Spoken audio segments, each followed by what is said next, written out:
Which one do you need to see? Or I can do, okay, now let's do the pledge. Now stand.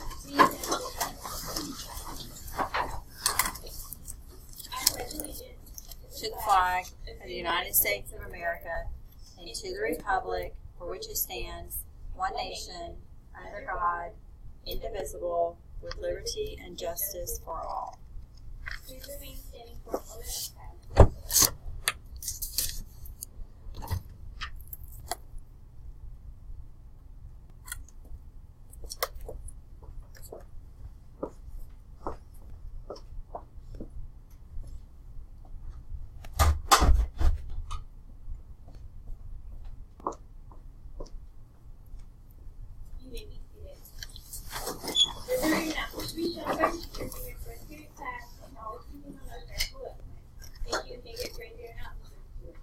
Okay, so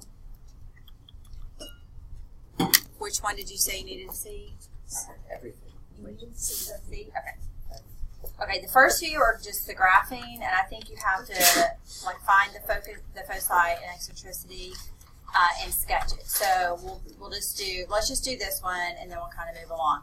So because x squared is first, this one's going to open left and right. So always think about what you're doing before you just dive in. So the center is going to be 0, 0. The square root of 16 is 4, meaning I'm going to go 4 to the right, 4 to the left. Now, would those be my vertices? Yes. Yes, they would be my vertices, right? Because this is longer than this. So the square root of 16 is 4, the square root of 9 is 3. So the movement left and right is larger than the movement up and down. So this is, I was doing a video on hyperbolas last night. I got hyperbolas on my mind, but it's the same thing. It's going to be elongated how? Horizontally with a major axis that is horizontal, okay? So we had to do that. What else do we need to do? So let's find the center is 0, 0. The vertices are going to be 0, plus and minus 4, comma 0. It doesn't ask for the co-vertices, but I'll just write that out. So that's going to be 0, and then 0 plus and minus 3, comma. Once you get that, that's the easiest way to do it, trust me. And then the foci. I need the foci, and I need C for eccentricity as well. Remember, eccentricity is C over A. Here, A is what? A squared is 16, so A is 4 and B is 3, okay? So I need C, and C is always going to be the larger denominator minus the smaller. Don't worry about like memorizing A squared, B squared, all that good stuff. So that's just going to be the square root of what? 7. Now, the major axis is where the foci lie. So I'm going to add to the x and subtract from the x to make that happen, to go to the right and to go to the left. So the foci are simply going to be 0 plus and minus the square root of 7, comma 0. And eccentricity is C, which is the square root of 7, over A, which is 4. And you're done. Okay? Not so bad, huh? Okay, C is a little bit different in that it's not a perfect square in the denominator here. Okay? So I'm going to have the square root of 25 is 5 here. So that's basically just saying A is a 5, B is a what? Square root of 10. And I'm just going to leave it like that. So I'm going to say it's a little bit larger than 3 for graphing purposes, but I can leave it just like that. Okay? Where's the center? 0, 0. 0, 0. The vertices, let's put that in place. So I'm going to go 5 to the right, 5 to the left, and then I'm going to go up a little bit more than 3, down a little bit more than 3. And again, this is elongated horizontally, okay?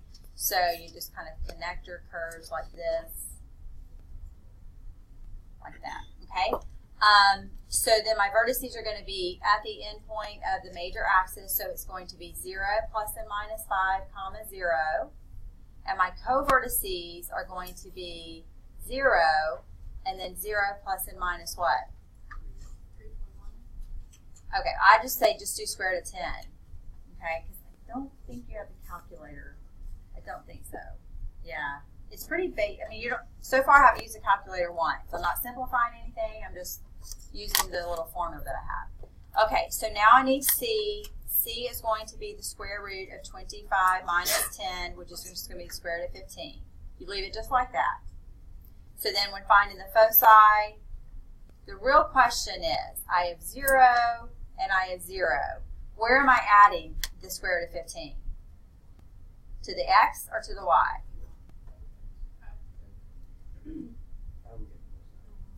Okay. Where is my major axis? It's running this way, horizontally. So I've got to go to the right and to the left. It's going to be just a little bit, square root of 15 is what? Just a little bit less than 4, right? So it's going to be right about there and right about there. So it's going to be 0 plus and minus the square root of 15, comma 0, and I'll make that a little bit neater. 0 plus and minus the square root of 15, comma 0. And then eccentricity is C, which is going to be the square root of 15, over A, which here is just a 5. Okay? So I hear that you're struggling with the foci. How about eccentricity? Is that kind of hard as well? Yeah? Okay, so let's just kind of keep reviewing it. Yes? Can we do E and F. Let's look at E and F. So here we have E and F. They're kind of like the same. Well, F does pose a little bit different situation. I just didn't know what to do because there was nothing under. Okay, if there's nothing there, it's an understood 1. So here I have the square root of 1 is 1, and this is smaller, so it's going to be B, so A is going to be 2. And you may just want to go ahead and do C at the same time. C is going to be the difference between the denominators, which is 3. Okay, so I got everything there. So where's the center, though? This one's moving. -3, 1. Okay, so are y'all okay with finding the center? I heard a question. Yeah, wouldn't it like C be 1 since the bigger the one is this one? Oh, it's 4 minus 1, not 2 minus 1. I'm sorry. Okay, Yes. right. Okay. Yeah. It's A squared minus B squared, not A minus B. Be real careful with that.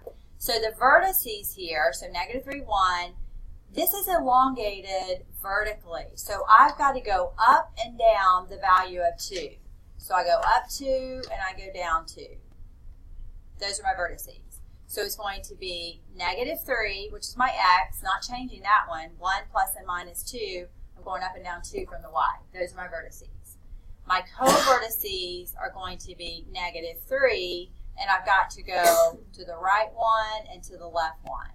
So it's going to be plus and minus 1, comma, and go back up here to the center and just write the 1. Wait, how did you do the vertices? It's not on like the. Okay, so see my center here. So do you see this Yes. and this match my center? So I'm either adding and subtracting to the x or to the y. So in this case, because it's elongated vertically, I've got to go up and down for those foci. So I'm going to go up by 2 and down by 2. Okay, and this just takes practice, guys, once you kind of get the concept. So those are my covertices, the foci. Now here's a little trick you can remember.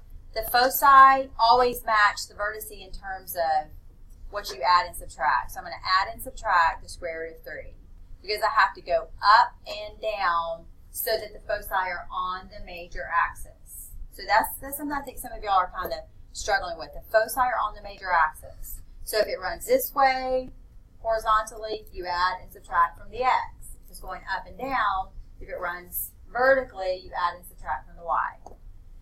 And then eccentricity is going to be the square root of 3 over A, which here is a 2.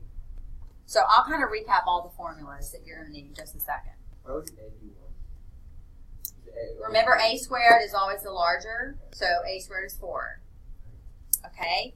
I'm going to say F, don't necessarily worry about.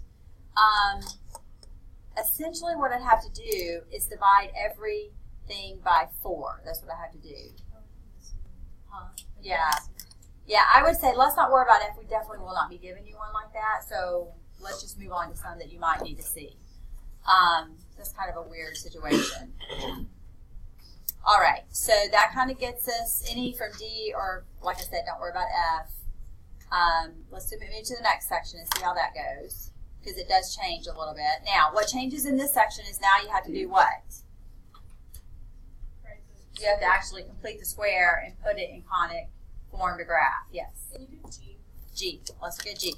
Now, when I look at G, it is kind of interesting. There's no Y linear term. There's a quadratic Y, but no linear Y. So I'll kind of show you how to deal with that. So x squared minus 2x, group those.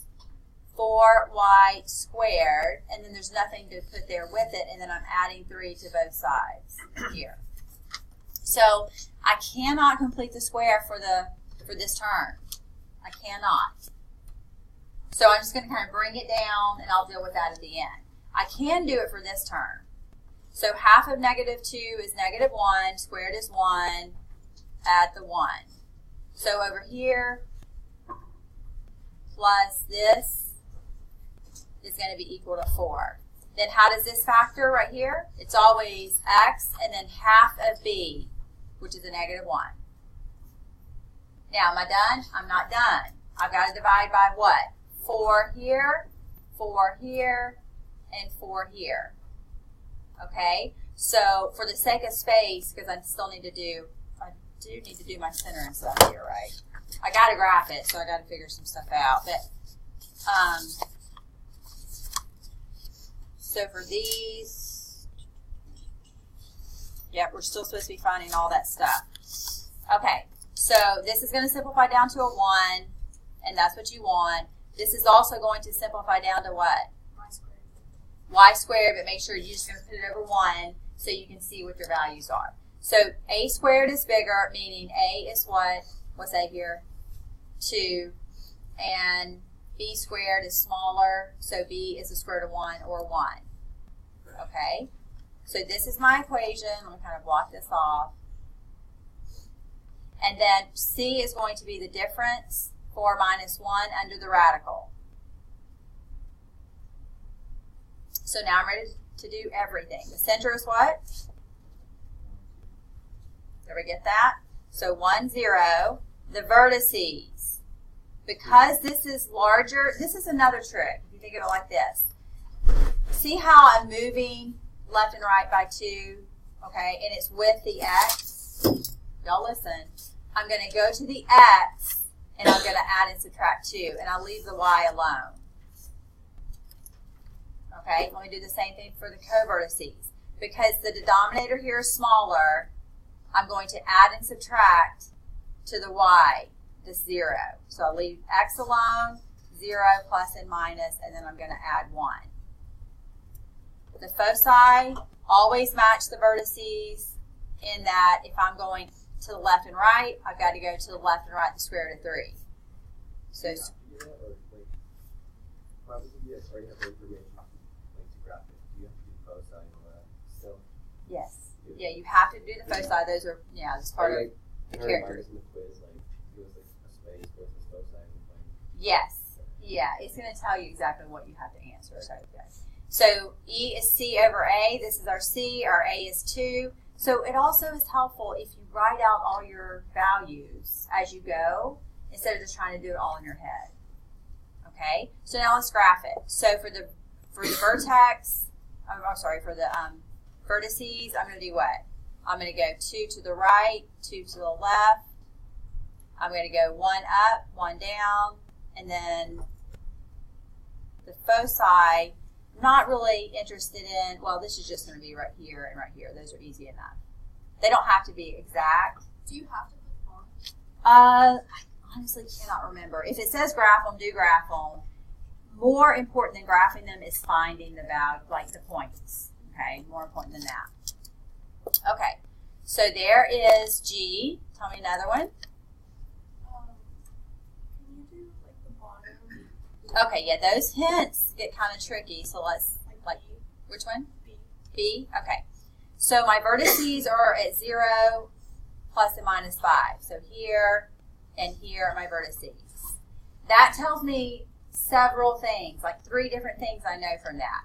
First of all, I know it's a vertical ellipse. I also know, because it runs vertically, I know that a squared is going to be underneath the y, okay? So I also know that that means that a is what? What's a? If the distance between the two of these is 10, the length of the major axis is 10, meaning that a is what? 5. Very good. So a is 5. Okay? Do I know the center from this information?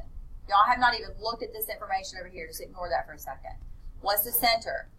0, 0. It's always going to be the midpoint of the vertices. So here's a little takeaway. The center is the midpoint of the major axis. Okay, so it'd be, if you have the two vertices, it's the midpoint of the vertices. The center is also the midpoint of the minor axis, or if you have the co-vertices, you could use midpoint for that as well. It's also the midpoint of the two focus points. So it's in the center of everything. Okay, so you can find it with your information there. So let's write out what we have. We have x squared plus y squared equals 1. And we know that a is 5. That means a squared is 25. Where do I put it? Under the y. Very good. Now, like I told you yesterday, go as far as you can. If you get stuck there, at least you get, half credit or maybe a little bit more credit. You probably get more than half for that. Now, I need to find my b squared. I don't know b squared. Okay, but I do know the foci are at plus and minus 3. So there's my other hint. So tell me what I just learned. I learned that from the center I'm going up how much and down how much? 3. So C is what? 3. Very good. This is when I use this formula. C is equal to a squared minus b squared. So C, which is 3, is equal to the square root of a squared, which is 25 minus b squared. You will always solve this the exact same way. When you have a and c, but not b, you just use this process. And you will have to do it, okay? Probably only once on the quiz, but you will have to do it, the quiz or test. So how do I solve it? I square both sides. And I get 9 is equal to, and then this gets rid of the square root over here, 25 minus b squared. So I simply subtract 25, subtract 25. What do I get?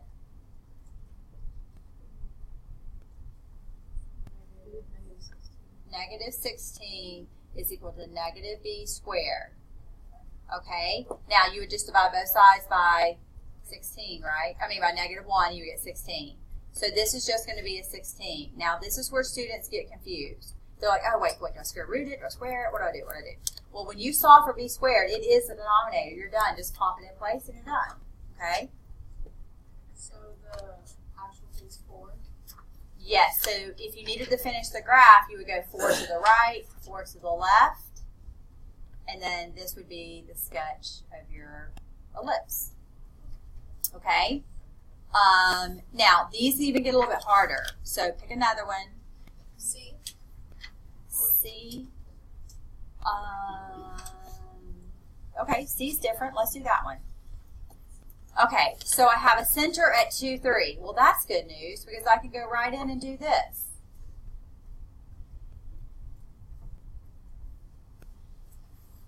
And I know that's a 1.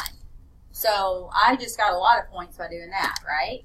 Now, I know a vertex and I know a focus. So let's sketch those points and it's going to give us some clues. So, of course, I have a center at 2, 3. And then I have a vertex at 2, 7. So 2, 3, and then up here at 2, 7. What's the vertex? The vertex is an endpoint of the major axis. Yeah, vertex is singular for vertices plural. That's all. So the vertex, yeah, because we call it vertices when we're talking about them together. So here we're only talking about one. So that's why this says vertices and this says vertex. It's just one of the two. So It's just one of the two. Since that's 4 up, would you go 4 down? You would have to go 4 down. Very good. Okay. Now, and when you go 4 down, you kind of have your major axis in place. So do I know the denominator of one of these? Yes. Yes. Which one? Vertical. The vertical. Very good. And it's going to be what? 4.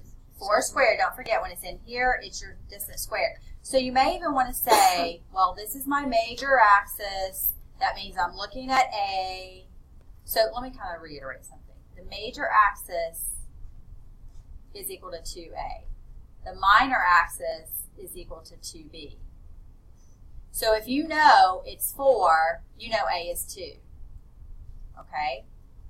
So if that's the case, well, let me put it in context of this problem. So if I know 2A is, in this case, what would this be? 8, right? Then you know A is 4. So if you know the length of the major axis, just divide by 2 to get your A, or your, well, that'd be your A. If you know the length of the minor axis, divide by 2 and you get your B. Did you mention that's called co-vertex?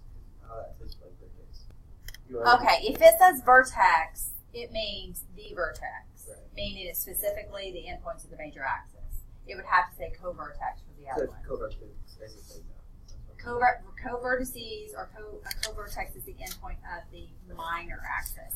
Now, how are we going to find the other denominator? Well, 2, 6 is the only other hint I got, and it's a focus point. So guess what they just gave us, guys? They just gave us C of 3. Don't see that? C of 3. So C is 3. So that means 3 is equal to A squared minus B squared. Now, you know how to solve it. We just did it. So y'all solve that right now. It's because when I go from 2, 3, let me point to it. When I go from the center of 2, 3 to the focus point of 2, 6, I went up by 3. So that's where it's coming from. It's like a puzzle. You're just kind of uncovering the little hints you have. So y'all are doing this.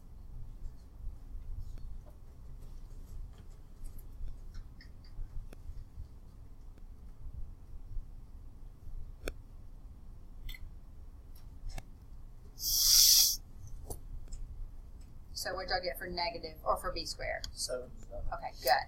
So it'd be a negative 7, and you just stick that in there. You don't worry about that. Now, if you were graphing it, you would take the square root of 7. For graphing purposes, would be what? Between the square root of, well, you're not going to have a calculator. So let me show y'all this one more time, because I feel like some of y'all might have missed it. You're thinking about it like this when you're trying to graph it, just so you understand. These are all numbers you're familiar with. So the square root of 0, square root of 1, square root of 4, square root of 9, square root of 16, square root of 25. So we were just talking about the square root of what? 7. So the square root of 7 is going to be between 2 and 3. And you can see it here. So if my pen would work, I would show you. It's just going to be between the 2 square roots. So what is this showing? This is showing for graphing purposes, if you need to graph the square root of 7, it's going to be a little bit bigger. Well, it's going to kind of be right in the middle-ish. So it's going to be between 2 and 3. The square root of 7, if you're graphing it, okay? All right. So I'm not sure what's going on here. Okay. So let's go back. I think my pen may have died. All right. So... okay, so I think that gets us a lot of it. E, F, F and E both are kind of tricky. So, and maybe my baby came back, I hope. Okay, I sure hope so. Yay. Okay, so let's do, I'm going to do E first. Okay, this one's not so bad. We'll do E first though. Now, if I have vertices at 2, 3, and 2, 9, 2, 3, and 2, 9. Oh, let's do it again. Let me see if I can. So if I have vertices at 2, 3, and 2, 9, how far apart are those? Or do I even need to know that? Don't I need the midpoint? Those are vertices. So I know this is my major axis. So y'all could kind of just figure it out. But wouldn't the center be right about there? And wouldn't it be 2 comma, and then I do 9, 10, 11, 12 divided by 2, so 2 comma 6. So I just did the midpoint formula in my head. So I'll kind of walk you through it again. Obviously, 2 plus 2 is 4 divided by 2 is 2. I'm using this little formula from last year. And then y1 plus y2 is equal, divided by 2. So I'm doing 9 and 3 gives me 12. 12 divided by 2 is 6. So then I get the center. Okay, so let's go and write our center in place. So x minus 2 all squared plus y minus 6 all squared is equal to 1. Do I know either denominator at this point? X is like the horizontals, like A equals 3. Say that again. Like A, or I don't know if it's A because I don't know if it's major, but like that one is. Okay. Okay, very good point. So if it says wait, I'm on the wrong problem. If it says vertices right here, okay, then that means these are the endpoints of the major axis, meaning it is running vertically. So that means this distance of 3 is going to go with what? The x or the y?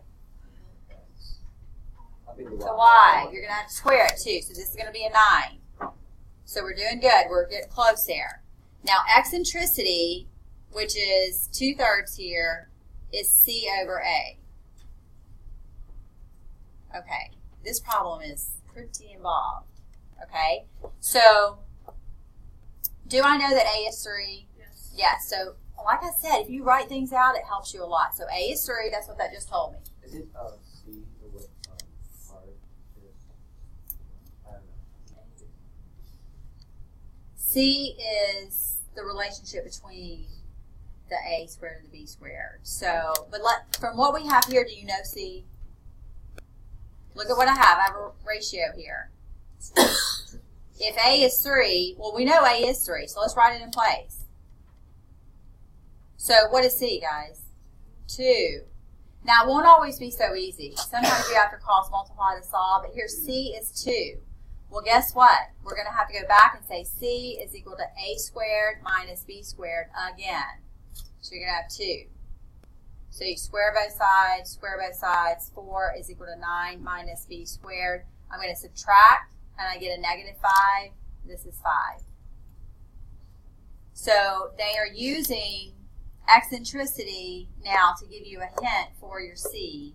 Then you have to take that and use the formula for C and go back and find b squared. So it's kind of involved. So what would The answer be? for the B, instead of it like here, it like if you square rooted 5. Okay, if I square root 5, it's going to, I think it was 4. If I square root 5, think about where that is. It's right about here. So I'm thinking about square root of 5 is going to be roughly there. So that's all I'm doing when I kind of approximate it.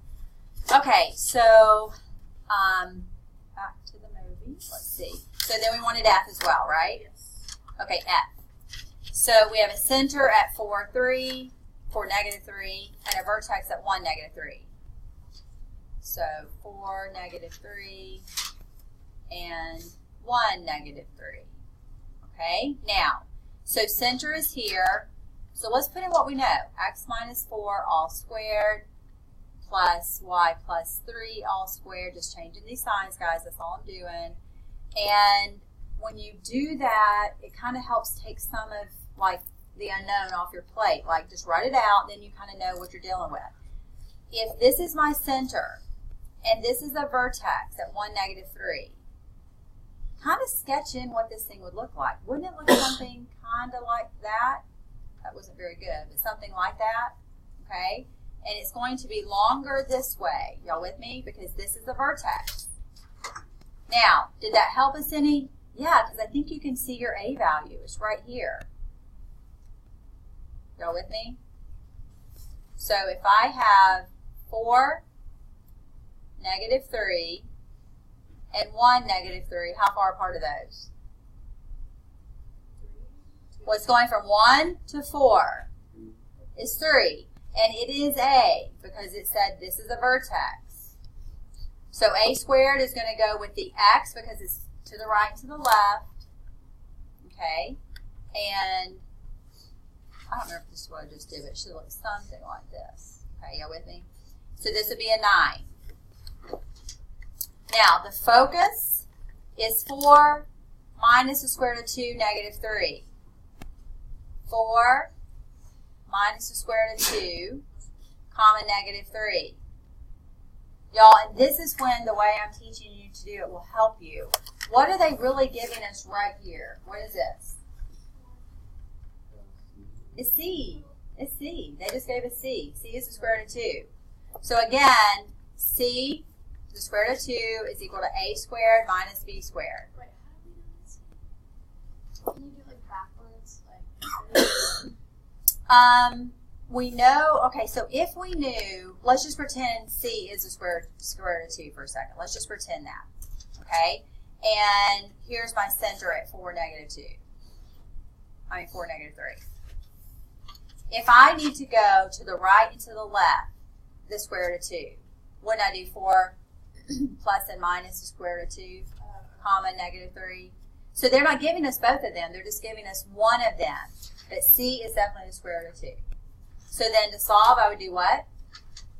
Always just square both sides. So then I get 2, be careful here, 2 is equal to the square root of 9, not the square root, but 9 minus B squared. So subtract 9, you get a negative 7. This B squared is a 7. Yes, Natalie, your question? Yes. Okay, so there is that worksheet. Okay, so what I'm going to do is, you should pretty much be done with it, because we pretty much did at least half of it in class. So turn to that page in your packet and pass that up, and then we're going to talk about what we're going to do next.